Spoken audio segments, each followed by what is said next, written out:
Izin, jadi tentang kegiatan hari ini, Pak, apa yang dilakukan Kadin untuk mendongkrak perekonomian UMKM yang ada di Kalbar? Yang jelas kita ingin mendorong mereka bahwa para pelaku UMKM itu tidak sendirian gitu. Banyak stakeholder yang selalu mendukung, mensupport dan selalu memberikan akses kepada mereka. Contohnya tadi bukan hanya Kadin, ada OJK, ada Bank Indonesia, juga ada Bank Kalteng, ada Jamkrida maupun stakeholder lembaga-lembaga lainnya yang terus melalui event-event tertentu mengangkat para UMKM dan mengajak para UMKM untuk terus perkenalkan produknya dalam setiap event-event yang ada. Pak, untuk sekarang berapa jumlah UMKM yang dibina oleh Kadin Kalbar? Kalau Kadin sendiri dalam pembinaan UMKM ini, ya, Pak Taufik, jadi intinya bahwa yang kami bina sifatnya adalah semua sebenarnya pelaku UMKM itu, karena di dalam Undang-Undang Nomor 187 Kadin sebagai wadah berhimpun para pengusaha baik yang terdaftar dan tidak terdaftar. Jadi semuanya itu sebenarnya kami punya kewajiban.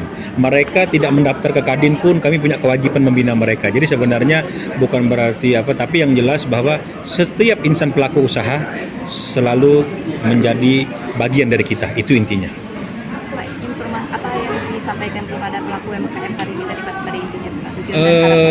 Kami ingin sampaikan bahwa mereka tidak sendirian tadi, dan mereka punya potensi untuk naik kelas, dan sepanjang mereka bisa berinovasi, mampu beradaptasi dengan kondisi perkembangan yang ada, baik dari segi digitalisasi ekonomi kita saat ini, dari segi pemasaran, dari segi permodalan, bahwa semuanya ini berpacu dengan teknologi perkembangan zaman. Jadi sehingga kita tidak bisa hanya biasa-biasa saja.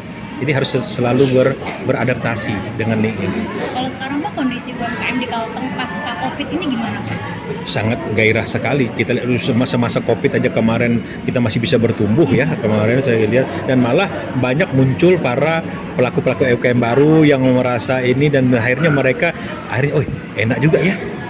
Rupanya menghasilkan juga ya. Nah, jadi kadang-kadang Covid itu juga bukan hanya semacam musibah, tapi juga ada membawa dampak berkah lah, hikmah bagi semuanya. Yang dulu biasanya nyaman-nyaman kerja di kantoran, dengan adanya Covid di rumah, kemudian memulai usaha iseng-iseng yang mungkin tidak serius, rupanya menguntungkan juga. Lalu akhirnya mereka sekarang udah banyak ketagihan, banyak ketagihan.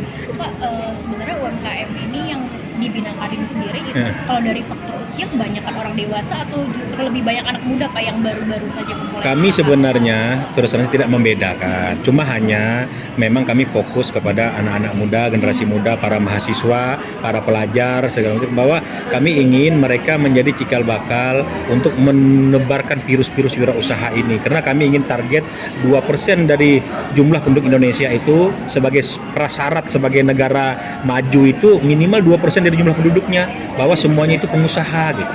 Nah, ini yang kita ingin kita tembus gitu.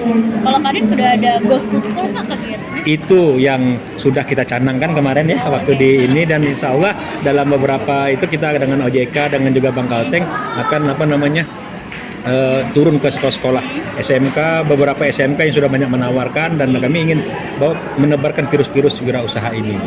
Pak, jadi wirausaha ini bukan karena faktor umur ya Pak, kalau misalnya yang muda saja bisa, kenapa enggak gitu? Betul, jadi nggak ada umur, karena kita lihat saja pada itu KFC umur berapa, 60 tahunan, 70 tahunan lebih, dia baru berhasil resepnya itu menjadi satu usaha yang menguntungkan bagi dia, dan sekarang sudah mendunia gitu. Jadi bagi kami para pelaku usaha itu tidak melihat umur, cuma hanya potensi kita untuk menumbuhkan wirausaha baru itu kan. Nah, jadi kepada orang tua ya, kalau memang mereka dulunya pensiunan di ini, lalu kemudian ketika pensiun ingin berusaha, ya itu juga suatu yang sangat kami support gitu. Jadi bahwa mereka tidak hanya berdiam diri menjadi di usia yang walaupun ini tetap produktif gitu.